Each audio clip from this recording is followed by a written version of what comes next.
Thank you. SJC-11419, Commonwealth v. Timothy Hearns.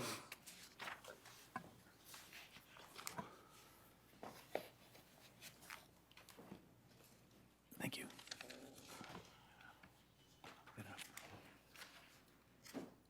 Yes, counsel, good morning. Good morning, thank you. May it please the court, Dan Beck for Mr. Hearns. I suggest that there is absolutely no evidence that the mission that Mr. Hearns allegedly went on was in any way connected with the drug trade or the business activities of any gang. As a matter of fact, I suggest that the reasonable inference is that it was not. I personally fail to understand how shooting a person who happens to be located in the area of a rival gang in any way advantages the drug trade of the other gang. It seems to me that it strikes me as something more rival for revenge for something that had allegedly been done earlier. Well, it could if there were evidence that they had encroached on their territory and this was payback to say, don't encroach on our turf by selling drugs on our turf. It could, but that's pure speculation in this particular case. I'm not saying it's impossible. I'm just saying the reasonable inference is otherwise. I'm not even sure that there's sufficient evidence that Heath Street even dealt drugs, in that the only evidence is the boilerplate claim that Boston gangs deal drugs and Heath Street is a Boston gang, and therefore we're led to believe that Heath Street deals drugs. Not only is that statement conclusory, but I suggest it has very little probative value when you're talking about as general a statement as that. So I suggest there's no evidence to speak of that this particular mission was done in furtherance of the trade or business, an illegal trade or business. In addition, I would suggest that there's no evidence that that H Block was highly organized and disciplined as required. Before we leave that point, Sure. the point, I guess maybe I'm misreading the affidavit, but I'm looking at page 12. I think it's the affidavit. It's in here. Let's see. There's a reference to directing younger gang members? Yes. Directing younger gang members, that H Block senior members directed younger gang members to distribute narcotics. Well, I suggest that that might evince some measure of organization, but I suggest it still doesn't show that the particular mission was involved in narcotics. But if you take these two individuals, Mr. Hextall and Mr. McGee, who are known associates and alleged to be senior members of the gang, directing younger gang members to distribute narcotics and commit violent offenses on behalf of the organization, weren't those the two individuals that were behind the car that Yes. the defendant was in? But It's it almost like doesn't- supervisors. But it says that one of the things they do is to direct people to commit violent offenses, For the independent benefit of the organization. Okay, well, it certainly doesn't go to the issue of whether this was in furtherance of the illegal trade or business. The fact that they happen to deal drugs, as I said, there is certainly sufficient evidence that H Block deals drugs. I suggest that there is not even sufficient evidence that Heath Street deals drugs. And even if both gangs deal drugs, it doesn't follow that because both gangs deal drugs, that this mission was somehow related to that. I suggest that the evidence there is pure speculation in the absence of any indication. There's a longstanding feud between the two gangs. No indication of how the feud began. What's the standard? What's the standard with respect to the connection to organized crime? There has to be reasonable suspicion. That evidence of a designated offense will be uncovered Correct. through this monitoring?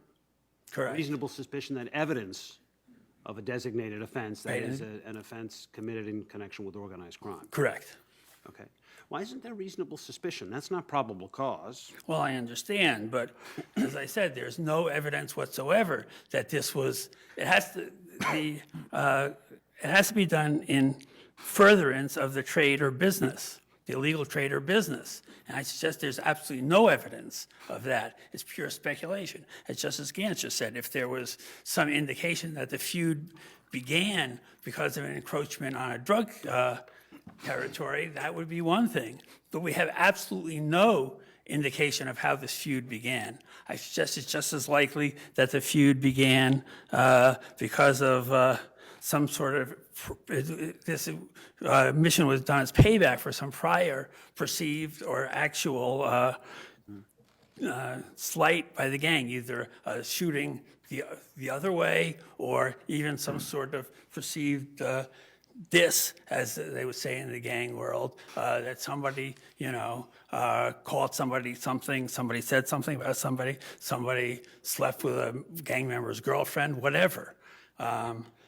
I suggest that there are a myriad of reasons. I have cases in my brief from other states that show that missions are sometimes done for simply initiation to the gang. And I certainly don't understand how shooting somebody who is clearly not a gang member, at least the Commonwealth's view, and the view in the affidavit, is that this person who was shot was not a gang member of a rival gang. So how shooting somebody simply because they happen to be in that gang's territory somehow improves the H Block's drug trade? It just seems to me that there's complete speculation there. The Commonwealth never really addresses how shooting somebody who is not a member of the rival gang somehow is in furtherance of the drug trade of H Block. I would also suggest that there is a requirement of a warrant. I'd also suggest that even if there isn't, the difference in the evidence offered at the hearing and the evidence in the affidavit is minimal enough that that the case should not turn on that. That is, the only difference is the affidavit was admitted at the hearing and the criminal record of Mr. Hearns was admitted at the meeting. So your view is that's the only additional evidence in addition to the affidavit that we would consider in any event? Correct. And I suggest that's not enough to make a difference. But in addition, this court has found that where there is no expectation of privacy, a warrant is not required, and that if there is the expectation of privacy associated with a residence, that a warrant is required. Well, we've always treated homes a little differently than we've treated vehicles, for sure. Oh, for sure. But Historically, reasons for that. oh, absolutely. But I'm saying that there still is an expectation of privacy in a vehicle, although somewhat diminished. Mm-hmm. And neither this court nor the appeals court has ever addressed the issue of when there is some expectation of privacy, but not that associated with the home, whether in this particular case a warrant is required. And it would certainly be a matter of statutory interpretation, not a matter of constitutional law. Correct. Correct. And I suggest that this court should rule that a warrant is required, but as I said, I don't think it really matters. I take that back. Actually, it might be a question of constitutional law under the state constitution. It might. You're right. Okay. And I would suggest that the addition of evidence of defendant's criminal record is certainly of minimal import. That is, the fact that he had sometime in the past been convicted of drug dealing and violent offenses does not really bear on the motive for this particular mission. So I would suggest that this court doesn't even need to rule in this particular case on whether a warrant was or was not required, because I suggest the result is the same either way.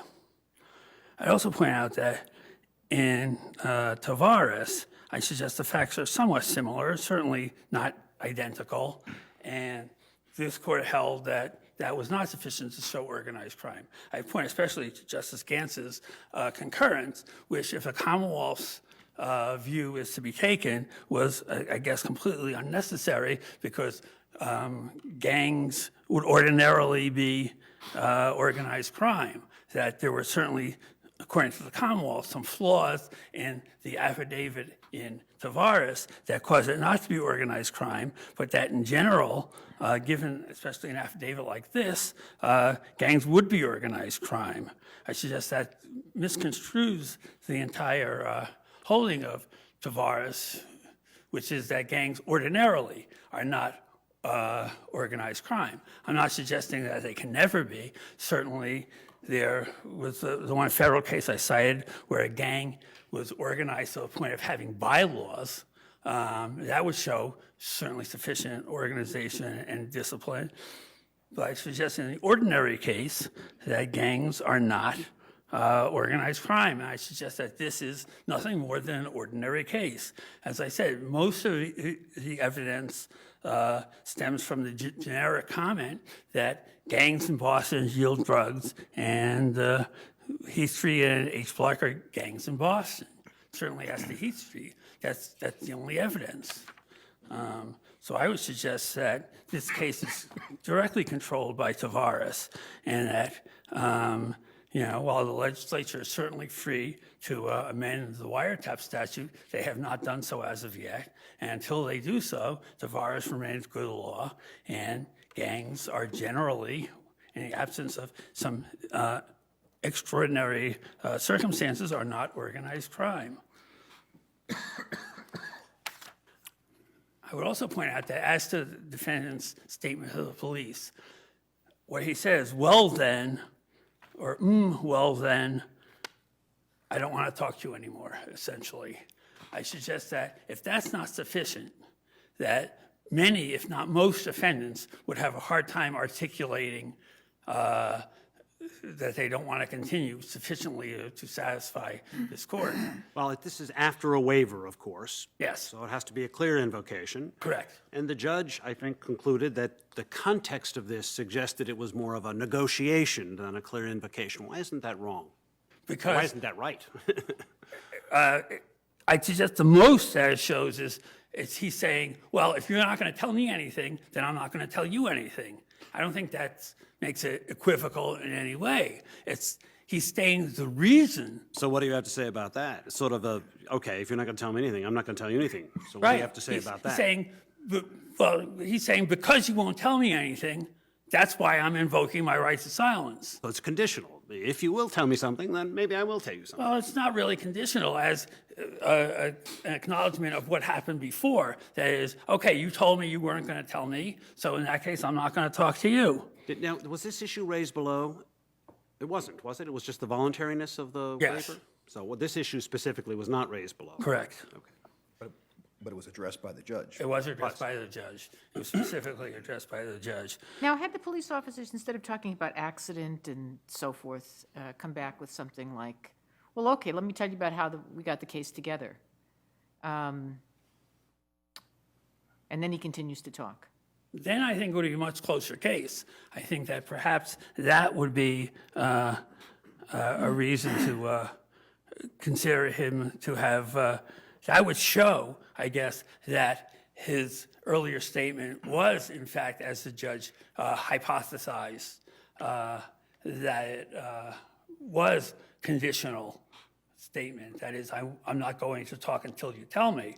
But on the other hand, I suggest what happens if the police officer said, this is how we got the case together, and the defendant still said, I'm not talking. That would show that my interpretation was the correct one, as one I'm advancing. That is, since you wouldn't tell me anything, I've decided not to cooperate anymore. As I said, I think that the fact that he said, well then, I think there's the motion judge places undue emphasis on that particular phrase, which I suggest is essentially a meaningless phrase that people say things like that all the time. It's not much more than or something like that. Well then, I'm not going to tell you anything. So I suggest that he did invoke his right to silence, that the judge erred when she found that it was equivocal. I suggest that doesn't make it equivocal.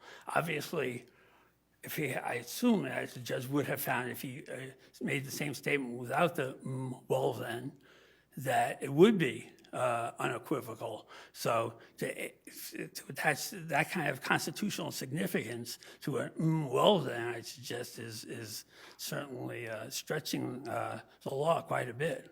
So I would ask the court to suppress that statement as well. Thank you, counsel. Thank you.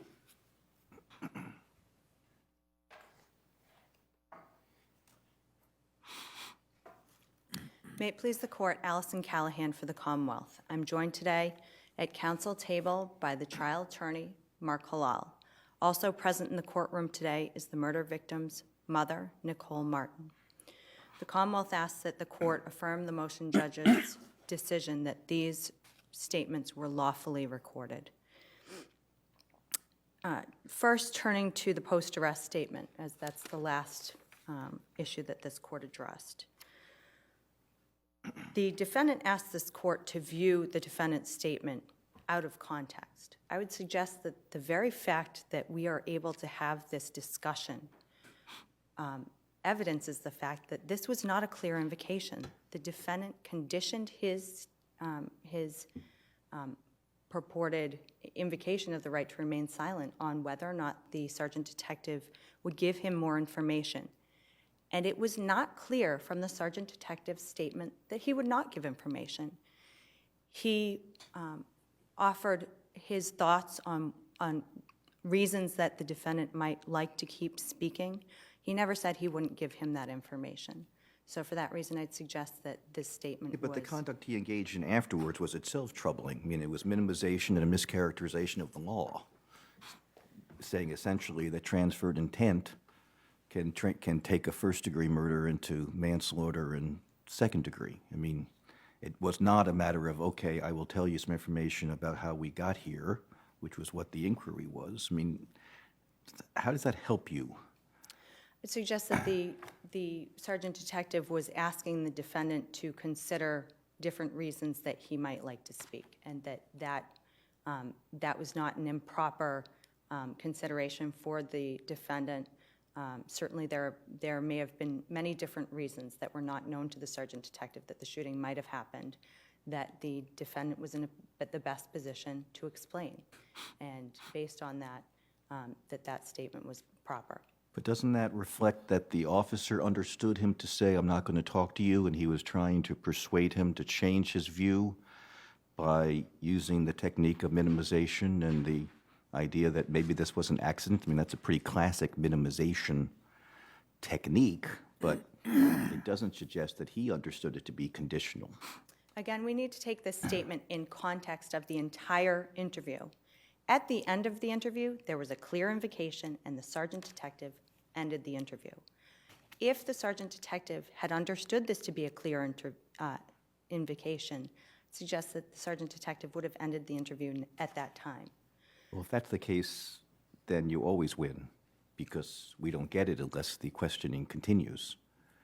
So if the argument is that if the questioning continues, then it couldn't be clear and equivocal because the questioning continued, I mean, that can't be the standard. Certainly. I think we have to look at the experience of the officer being faced by a homicide defendant, the knowledge of the officer of the defendant's involvement in the case, and the fact that he was faced by a defendant who was clearly on the fence about whether or not he wanted to provide information and talk to officers, and who was negotiating with him, who the sergeant detective knew to be familiar with the judicial system, and who was trying to bargain for some information. And I suggest that a reasonable Just one question. It was just, can you tell me how you guys got this case together? When did he bargain with him after that? After the sergeant detective stated that that was something that would be discussed in court, the defendant said, I don't well wanna then, I don't want to talk to you. I haven't got nothing to say. Correct. The defendant wants the first part of the statement to disappear, and we can't ignore the fact that this defendant said something of significance. Well then, tells the sergeant detective, then if you're not going to give me anything, I don't want to talk. And so what difference I'm does going that to- make? Because Because he says, I don't want to talk. And isn't that the clear invocation? I don't want to talk. And it's not like the police officer came back with information saying, okay, well, let me tell you this then about what it is, about how we got the case together. He says nothing about how we got the case together. If this is a negotiation, it's certainly a strange negotiation.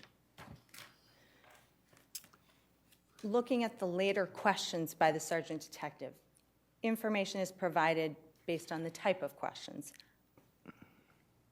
But I it's would- the I would not- defendant who's providing the information, not the police officer. Correct. I'm not going to argue that they're anything more than they are, but in the way that the sergeant detective asks the questions about who he knows, about his involvement, there is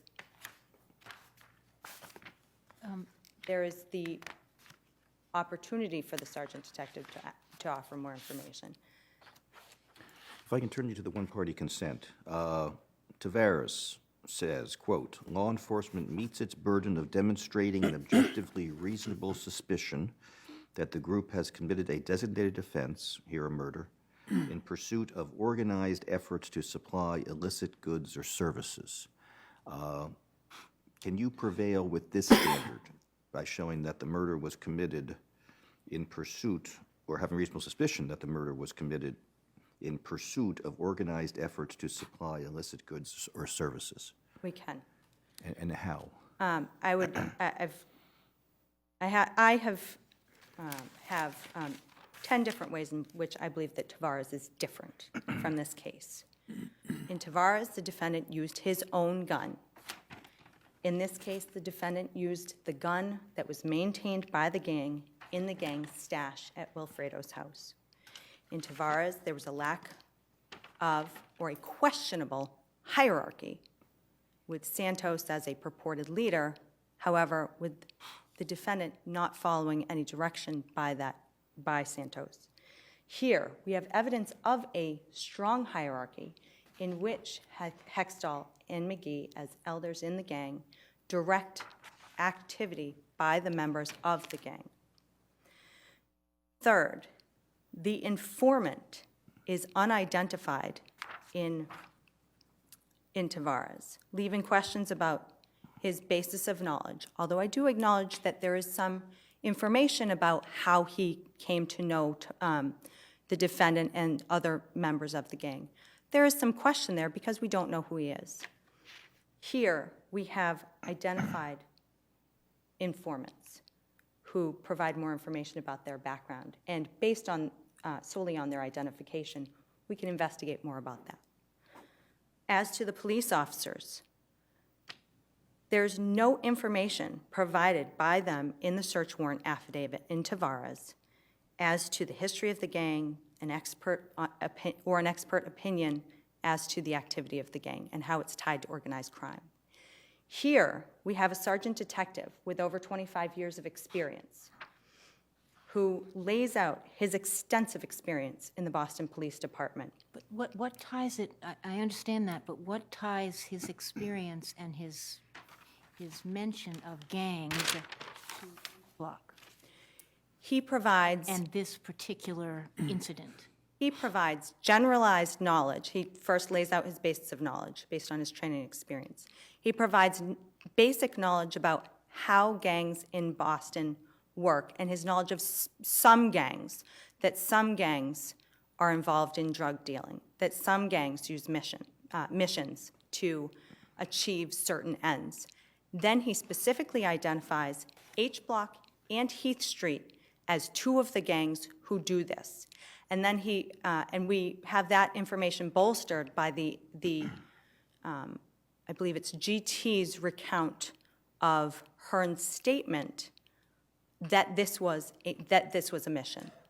And then we have further information from the sergeant detective about missions, about what they're used for, and his belief that this mission was being directed by two specific individuals in the gang for the purpose of organized crime. Next, in Tavares, it was clear that this was a killing for retribution. The defendant stated that he was upset about a prior gun sale even though Santos had forgiven the victim. Here we have a killing that is a mission, and it is committed for the purpose of furthering the gang's interests, including the business, the organized crime of narcotics dealing. Well, where's that from? We glean that, And they walk up to a kid and the kid says, "What are you doing on our turf?" and he shoots him. certainly. We glean that from looking at the picture that is painted by the sergeant detective in the affidavit of how these gangs operate and what their purpose is. This is not gangs of, the Jets or, gangs of old where their sole purpose was to fight for turf. These gangs, as stated by the sergeant detective, are fighting for their business interests. I suggest that as a result of their business interests and the interest in maintaining the strength of the gang, their activities are carried out to varying degrees with the purpose of supporting that organized crime.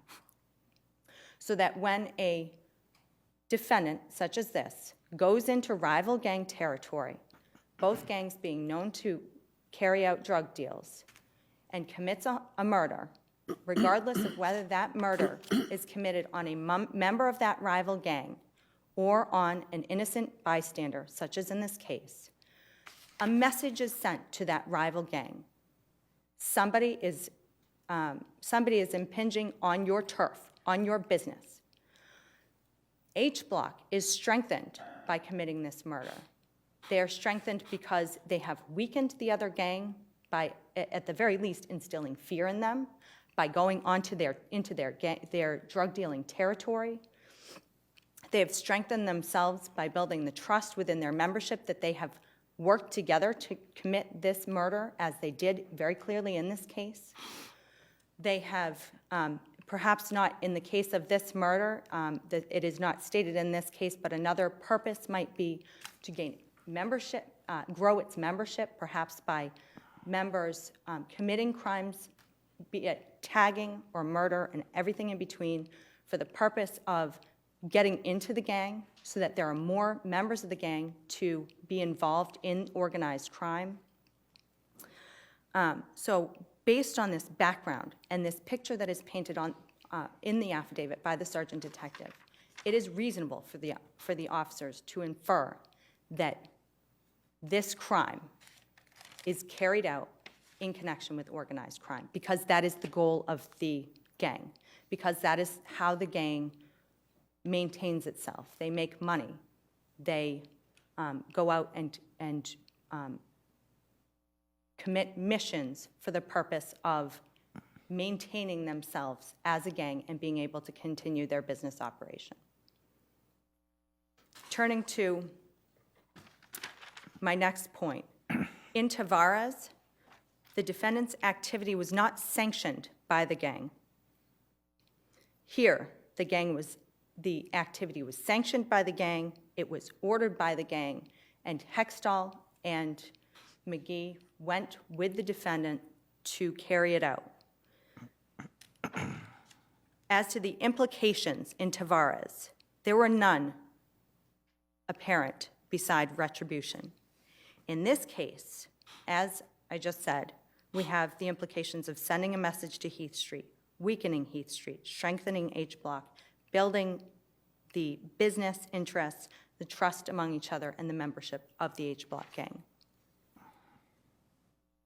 In Tavares, despite the use of a rental car and some cooperation among the members after the murder to hide the crime, here we have a greater evidence of organization.